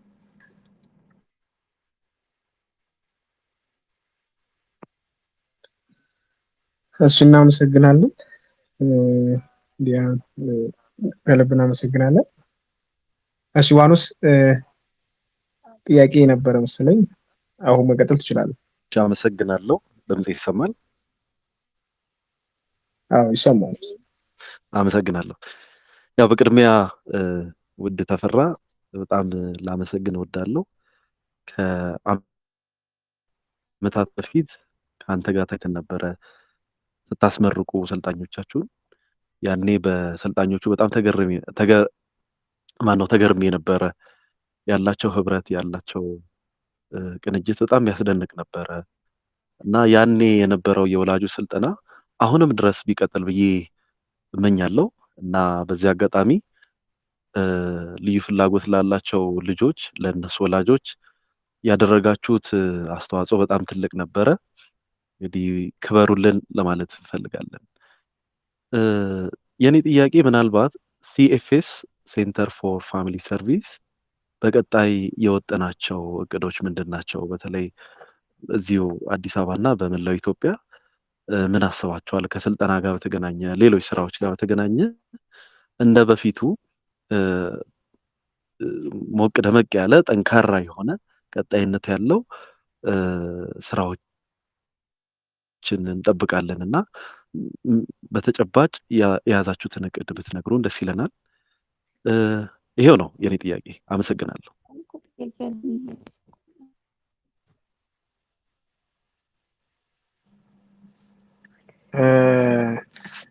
ዋኖስ በጣም እጅግ አመሰግናለሁ የምታደርጉትን ነገር እና እኛንም የምትረዱን የነበረውን ነገር እጅግ አመሰግናለሁ። የኛ ለየት የሚለው የሲኤፍኤስ ኢትዮጵያ ትሬኒንግ ዋና ዓላማው ወላጆችን ማምጣት ነው፣ ወላጆችን ማቀራረብ ነው እና ምንድነው የምላቸውም የነበረው የኛ ስልጠናው መጥቶ አንድ ባለሙያ ቢያስተምራቸውም ግን እነሱ ሰተናቸው የሚወያዩባት ያቺ ሰዓቷ የሚነጋገር የሚያወሩ ውስጣቸውን የሚያወጡባት ነች። አንቺ እንደዚህ አድርገሻል፣ እኔ እንደዚህ ሞክሬያለሁ፣ እንደዚህ ሞክሪ። ያ ነገር ነው ዋናው መቀራረባቸው እና እሱም ብቻ ሳይሆን በጣም ቤተሰብ ይሆናሉ። ወዲያው ነው ቤተሰብ የሚሆኑት እና ለመልካም ነገር ሁሌ የእንትን ያሉ ናቸው። እንቀጥላለን። በደንብ አስረግጬ የምናገረው ይቀጥላል።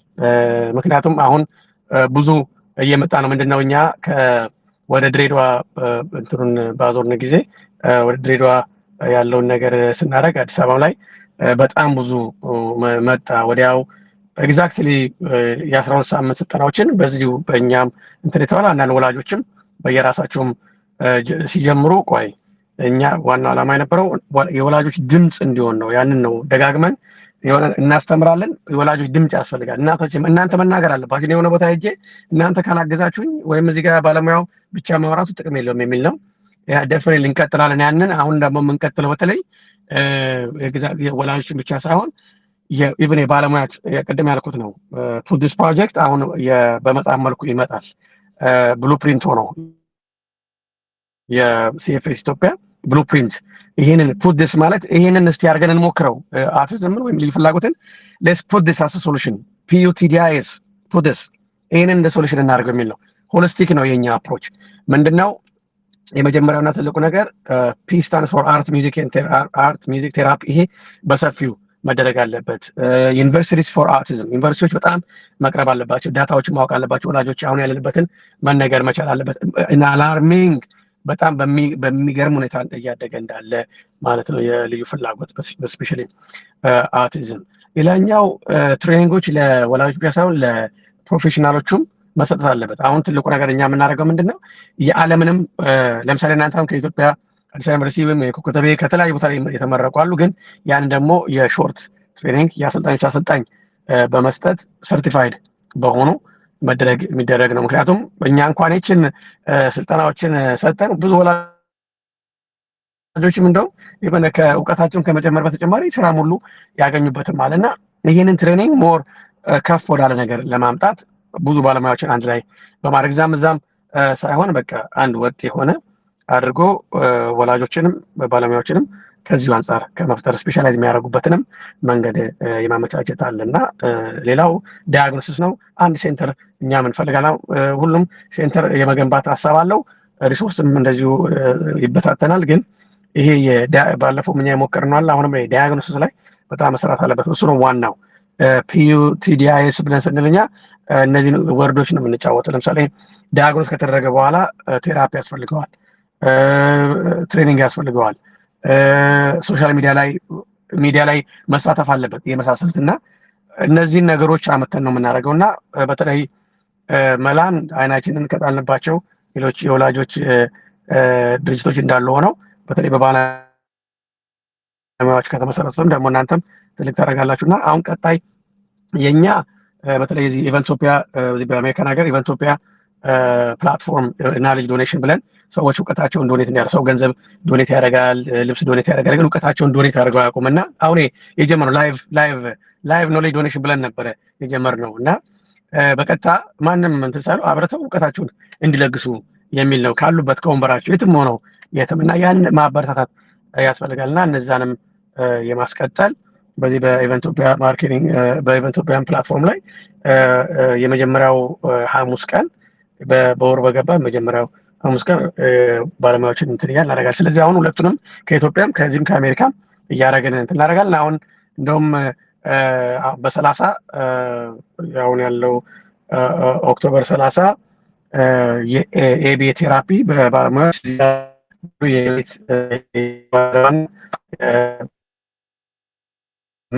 ማቀራረብ ስራ ነው። ሌሎች ደግሞ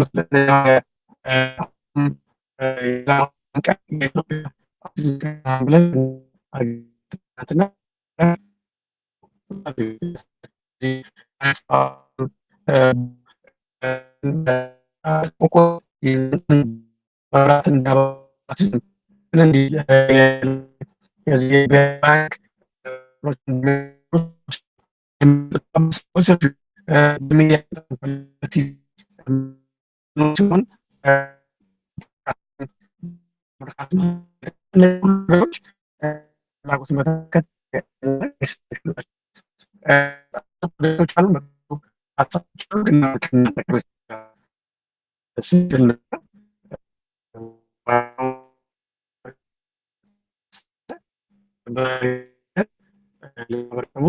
እንትኑ እናቀርባለን። ግን አሁን በቀጣይ አንድ ትልቁ ያለን እነዚህን በዓለም ላይ ያሉ ኢትዮጵያኖች የልምድ ልውውጥ እንዲያደርጉ ባለሙያዎችና ወላጆችን አንድ ላይ በማምጣት ከአሜሪካም ከአውስትራሊያም ከካናዳም ከአውሮፓም ከአፍሪካም ከኢትዮጵያም አድርጎ ሁላችንም የተለያየ ቦታ ላይ ብንሆንም ግን አንድ አይነት ሁኔታ ላይ እንዳለን መገለጽ ስላለበት ያንን ለማድረግ ነው ሀሳቡ ይሄ ነው። ግን በሰፊው ደግሞ አንተም ጥሩ ልብና መልካም ነገር ስላለ ዋኖስ እኔም በጣም ከሚገባው በላይ ከኔ በለጠ እንደውም የሚነገር ከኔ በለጠ የሚወራ ብዙ ታሪክ ያለህና ብዙ ነገር እየሰራልኝ ስለሆንክ በጣም እጅግ በዚህ አጋጣሚ ሳላመሰግን አላልፍም። አመሰግናለሁ በጣም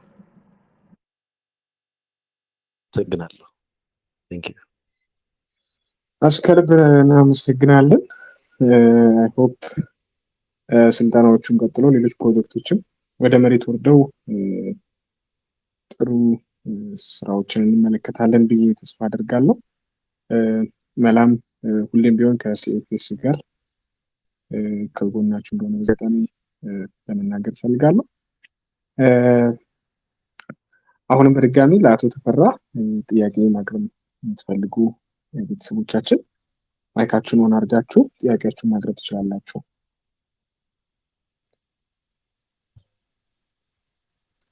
መጠየቅ ይቻላል? ምናምሻችሁ? እግዚአብሔር ይመስገን። እንዴት አመሸሽ ያሊናት? መቀጠል ይቻላል። አመሰግናለሁ ለሰጠኝ ዕድል። በአቶ ተፈራ ለመጀመሪያ ጊዜ ነው ስማቸውን የማወቅ። በሰጡት ማብራሪያ እጅግ በጣም ተመስጬ ነው ያዳምጥና አልጠገብኩትም። በእውነቱ እንዴት እንዳልተሳተፍኩኝ እነዚህ ስልጠናዎች ሲያመልጡኝ ገርሞኛል። ብዙ ጊዜ አልፈኝም። እንዴት እየሰማሁበት ሁሉ ሮጬ እከታተላለሁ እና ይህን ስልጠና ባለመውሰዴ ቆጭቶኝ እርግጥም እስከ 12 ድረስ ደርሶ እንዴት እና ብዙ ጊዜ እከታተላለሁ። ቅድም ሰኔ ፋውንዴሽን ሴንተር አብቹ አዌርነስ ተርተናል። የአዌርነስ መስጠት የኦቲዝም አዌርነስ በመወረድ በመካፈል አብራችሁ እንዳስተላችሁ ሰማሁኝ። ልጄ በጆይተ ለ10 ዓመት ሰልጥኖ ወጥቷል እና ቅድም በሰማሁት በጎረምሱ ልጆች ላይ ስልጠና ልበት ተምክሮ እንዳደረጋችሁ ሰማሁኝ። አሁን ከኛኮንኩ ምን አይነት ስልጠና ተሰጠ? በስነ ተዋልዶ ዙሪያ ነው? በአጠቃላይ ለነዚህ አይነት ልጆች ደግሞ ካደጉ በኋላ ረጅም ሲሉ የእነሱን ታለንት ፈልገን የምንገባበት መስመር ማስያዝ በእደ ጥበብ ይሁን በማንኛውም ሙያ ባላችሁ ታለንት ልናስጌድ የምችልበት ተዘረጋ እድሉ እንዲሰጠኝ የ21 ዓመት ልጅ አለኝ። አሊ ሁሴን ይባላል እና በዚህ ዙሪያ ይሄን ለዚህ አይነት ልጆች ላይ ሰራችሁ ይወጣሉ ይገምታለሁ። ብዙ አሉ የተሸኙ ልጆች እና በዚህ አይነት መስመር ይህ አይነት እድል ካለ ልጆቻችን የምናስበት አንድ የሆነ ደበብ ተከፍቶ ያላቸው እምቅ ችሎታቸውን ሊያሳዩ የሚችሉበት እድል ከተገኘ አመሰግናለሁ። አሁን ይሄን እድል ተጠቀም ብዬ ነው እና በዚህ አጋጣሚ ስለሰማሁ ዛሬም ስለተዋወቁ በጣም ደስተኛ ነኝ። አመሰግናለሁ።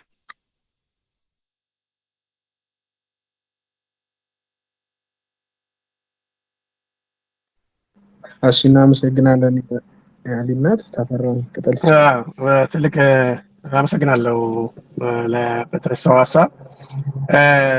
የኛ ቀደም ብለን እንግዲህ ምኒልክ የመጀመሪያ ደረጃ ትምህርት ቤት ስንገባ ሁለቱን ነገሮች ነው ያየነው። አንደኛ ወላጆች መጀመሪያ ወላጆች ትምህርት ቤቱን እንዲያውቁ ምኒልክ ትምህርት ቤትን፣ ወላጆች ደግሞ መምህራን ደግሞ ወላጆችን እንዲያውቁ፣ ወንዶቹ ልጆች ደግሞ በዚህ በተለያዩ እንትኖች ውስጥ እንዲሳተፉ፣ ለምሳሌ የአትክልትም ነበረ፣ የስካውትስ ነበራቸው እና በሰፊው የተሰራበት ነው። በተለይ በጣም የምኮራበት የነበረው አሁን አንድ አርቲስት አለች፣ እሷ ጋር ነው ያለው። ምንድን ያደረግነው ክፍል ሰጡንና ምኒልክ ትምህርት ቤት ለሴቶቹ በተለይ የወር አበባ መጠበቂያ ፓዶችን ከዛ እየመጡ እንዲወስዱ በፓርትነር አድርገን አብረን እንሰራ ነበር። እኔም አንደኛም ሴሪየስም ነበርኩና በዚህ ነገር ላይ አንዲት ልጅን አምባሳደር አድርጌ እኔም ያገባኛል የሚል ከፍተኛ እንቅስቃሴ ነበረና ያ አሁን ሁለቱም ልጆች አሁን በውጭ ነው የሚኖሩት። አምባሳደር የሚሆነችው ልጅ ግን በጣም ትልቅ ስራዎችን ተሰርቷል። እንደውም ከውጭ ከሚገኘው ፓድ ይልቅ እዛው ታጥቦ ድጋሚ ዩዘብል ፓድ በሚደረግበት ሁሉ እየተሰራበት ነበረ። እኛም እንትንል ነበረ። ግን ከምኒልክ ወጥተን ወደ ሻምፒዮንስ በመጣን ጊዜ ወላጆች ላይ ትኩረት አድርገን ነበር የምንሰራው። ትክክል ነሽ። እነዚህ አሁንም ልጆቻችንን የእኛ ፕሮግራም አሁን ኤምፕሎያቢሊቲ የሚባለው ነው። ስራ ማስያዝ መቻል አለብን። ወጣቶቹን ስራ ማስያዝ መቻል አለብን። ምን አይነት ስራ ነው ማስያዝ ያለብን ሲባል ቅድም ብያለሁ። ላይብረሪ ላይ አንዱና ዋናው ላይብረሪዎችን መውሰድ አለብን ልጆቻችንን። እና ደጋግመን ስናሳያቸው በጣም ሲሪየሶች ስለሆኑ እያንዳንዷን ነገር በሲኮንስ የማስቀመጥ ነገር አላቸው እና ያንን ወላጆችም ራሱ ከኛም ባይጠበቅ ልጆችን እየወሰዱ ወጣቶች ልጆችን እንደዛ ማድረግ። ሌላኛው ግን ምንድነው አሁንም በቤት ውስጥ ያለውትን የሚያረጉትን ነገር አሁን ለምሳሌ አንድ ወላጅ ልጄ ስመጣ እንደዚህ ያደረገ ይኸው የሰጠኝ አበባ ተመረቃ ስትሄድ ለእናቷ አበባ ሰጣት እና እናቷ በጣም ኢምፕረስ ነው የሆነችው እና በጣም ያለቀስኩበት ጊዜ ነው አለች። ሌሎችም ልጆች እንደዚህ በጣም ስልክን በሚገርማቸው ሁኔታ ስልክ ሰጣቸዋቸው ምንም ሳትጠይቁ ፓስወርዱን ከፍተው ጌም ሲጫወቱ ቁጭ ብለው ታያላችሁ።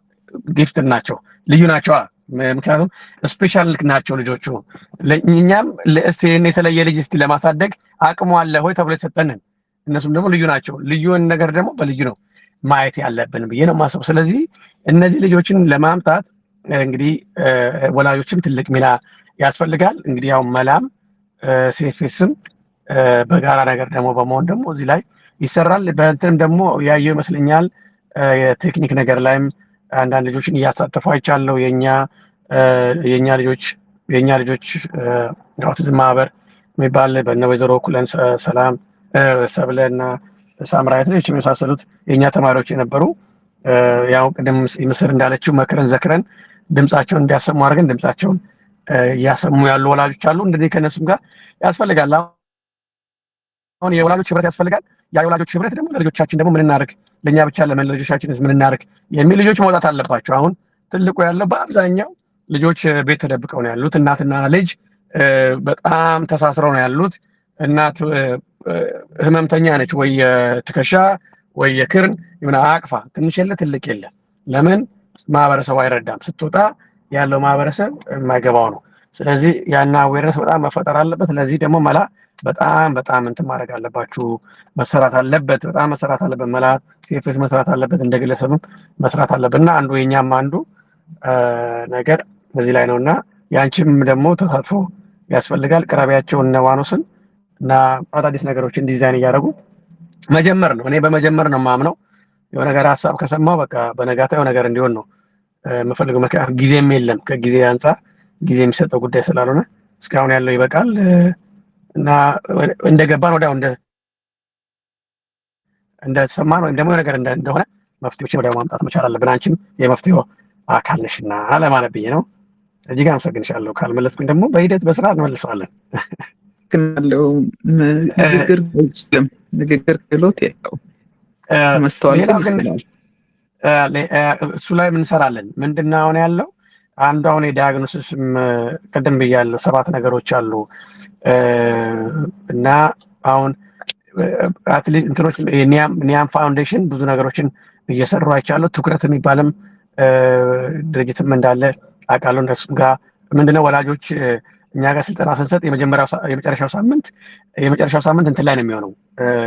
አንዱን እንደዚህ ልዩ ፍላጎት ላይ የሚሰሩትን መጎብኘት፣ ለእነሱ የሚያስፈልገውን ነገር ማድረግ ነው እና የምስራች ትኩረትንም ጎብኝተው ነበረ። ሁሉም ትኩረትን የመጎብኘት ነገር አላቸው። ወደ አንድ ማለት ድሬዳዋም ላይ እኛ ኦልሬዲ አዌርነስ ለመፍጠር ባደረግነው ጥረት ኒያ ፋውንዴሽን መጥተው አብረን በጋራ ይሰራንበታል። አሁን የሚያስፈልገው ያ ነው፣ ህብረት፣ አንድነት ያስፈልጋል እና ያንን የማምጣት ነገር ነው። አንቺም ጸልይ፣ እግዚአብሔርም ደግሞ ያግዛል፣ ይረዳል፣ አላህም ይረዳናል እና በርቺ፣ ያዞሽ ነው የምለው እንደ ወንድም እንደ ባለሙያ ደግሞ ሌሎች ማለት ያመሰግናለሁ። እሺ ከልብ እናመሰግናለን አቶ ተፈራ፣ እንዲሁም የአሊናት ከልብ እናመሰግናለን። እሺ ምናልባት የመጨረሻ ካለ አንድ ጥያቄ ምናልባት ልቀበልና ወደ መዝጊያው ብንሄድ ይሻላል። የመጨረሻ መልእክት አቶ ተፈራ አስተላልፈው ወደ መዝጊያው ብንሄድ ይሻላል ብዬ አስባለሁ። አንድ የመጨረሻ ጥያቄ ወይም ሀሳብ ያለው ካለ ማቅረብ ይችላል።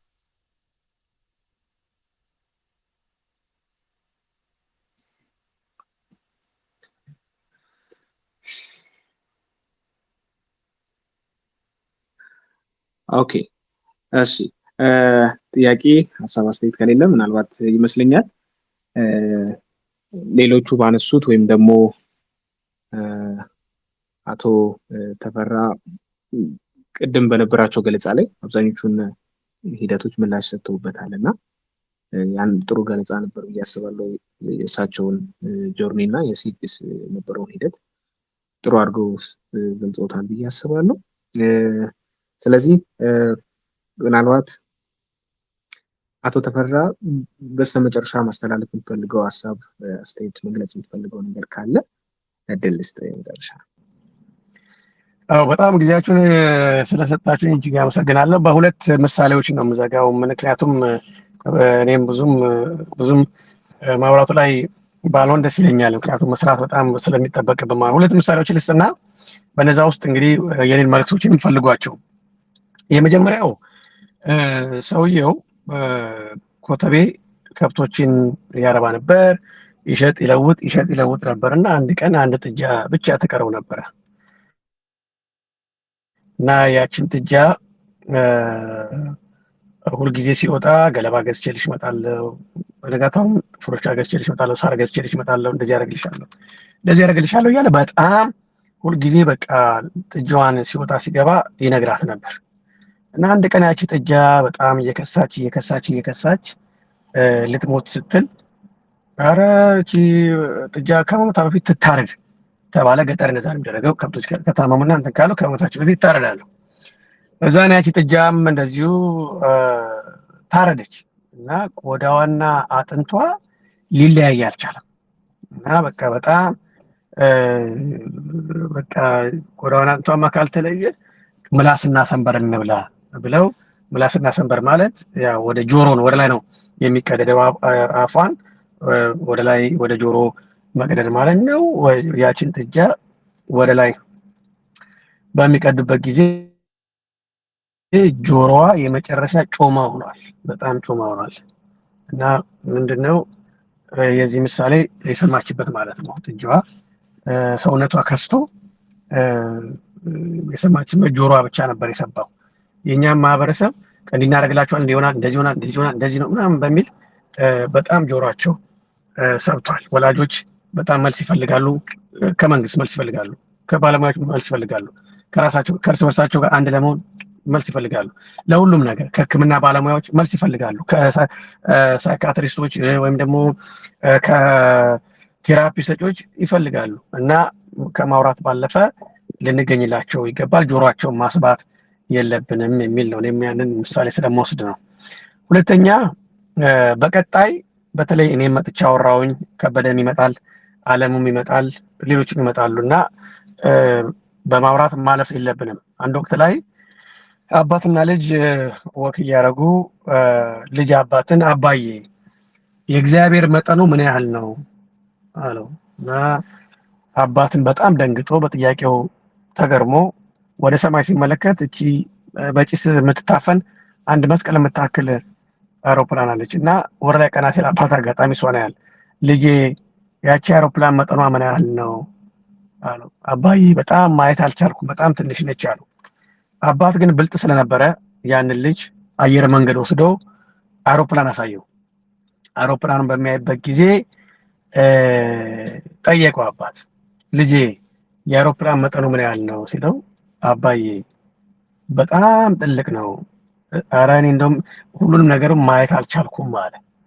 ምንድነው የዚህኛውም ምሳሌ ሞራል ኦፍ ዘ ስቶሪ ይባላል። ወይም ደግሞ ከዚህ የምንማረው ምንድነው አንድን ነገር በቀረብነው ቁጥር ወይም በተጠጋን ቁጥር በጣም ብዙ ነገር እናውቃለን።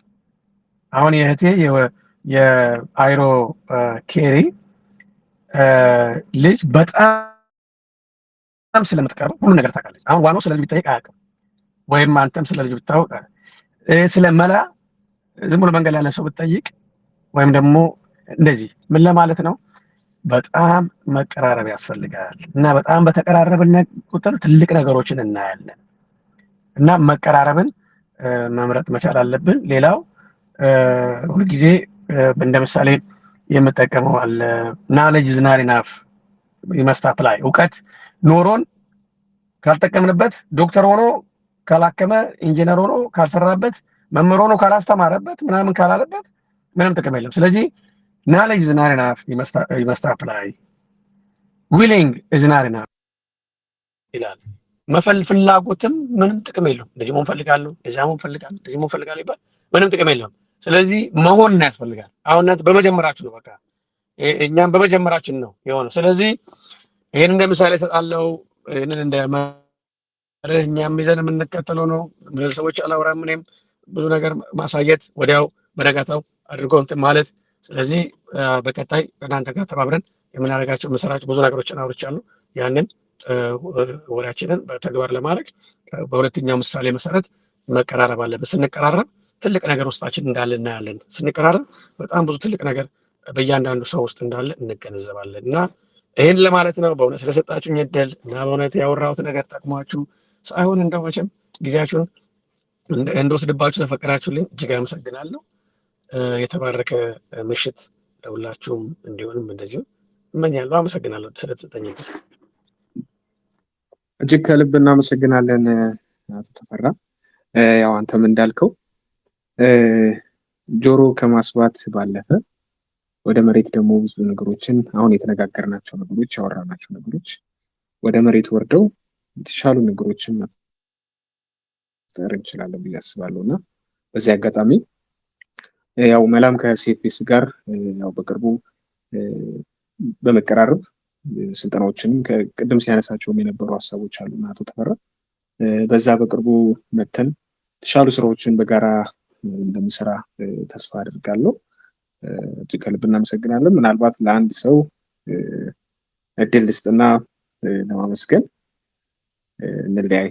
ምናልባት ሳሰብ ሲሰጥ ስለነበረ ለዋኑስ እድል ልስጥና የምስጋናውን ሀሳብ እንጨርስ ይመስለኛል። እሺ፣ አመሰግናለሁ። ያው በድጋሚ እኔም ማመስገን ፈልጋለሁ። ተፌ ያው በአሜሪካን ሀገር ነው የምትገኘው። የሰዓቱ ሁኔታ ይታወቃል። እንግዲህ ጊዜህን ተሻምተናል። ለዚህም በጣም ማመስገን እንፈልጋለን። ባለፉት ጊዜያት ብዙ ወላጆችን አነቃቅተሃል። እነዛ ወላጆች ተቋማትን ከፍተዋል። በአሁኑ ሰዓት አንተ የጠቀስካቸው ናቸው። ብዙዎቹ የራሳቸውን ሴንተሮች፣ ተቋማት ከፍተዋል። አሁንም እንግዲህ ለሌሎች ወላጆች መነቃቃት ትሆናለህ ብዬ ተስፋ አደርጋለሁ። ለእኔ ብዙ ነገር አስተምረኛል። ባለፉት ዓመታት መካሬ ነህ፣ የሩቅ ዘመዴ ነህ እና ከልብ አመሰግናለሁ። መልካም ጊዜ ይሆንልህ። ከልብ እናመሰግናለን ዮሐንስ፣ እጅግ በጣም እናመሰግናለን። ተፈራም ስለነበረን ጊዜ እጅግ ከልብ እናመሰግናለን። ለሰጠን ጊዜና እውቀት ከልብ እናመሰግናለን። በቀጣይ በተለያዩ ስራዎች በድጋሚ እንገናኛለን ብዬ ተስፋ አደርጋለሁ። ቤተሰቦቻችንም ስለነበረን ጊዜ እጅግ ከልብ እናመሰግናለን ስለተከታተላችሁ። በቀጣይ አርብ ደግሞ በወላጆች መድረክ ወላጆች ተሞክሯቸውን የሚያካፍሉበት መድረካችን በዛ በድጋሚ የምንገናኝ ይሆናል። ስለነበረን ጊዜ እጅግ ከልብ እናመሰግናለን። ምሽት መልካም ይሁንላችሁ።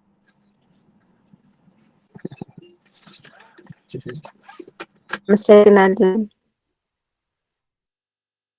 አመሰግናለን። እጅግ እናመሰግናለን። እጅግ አመሰግናችኋለሁ። እንግዲህ ከትላንቱ ዛሬ በርትታችሁ ጠንክራችሁ ለማሸነፍ ያለውን ነገር በርቱ። እግዚአብሔር ከእናንተ ጋር ይሁን። ተባበሩ። መልካም ምሽት። አመሰግናለሁ ስለተሰጠኝ እድል።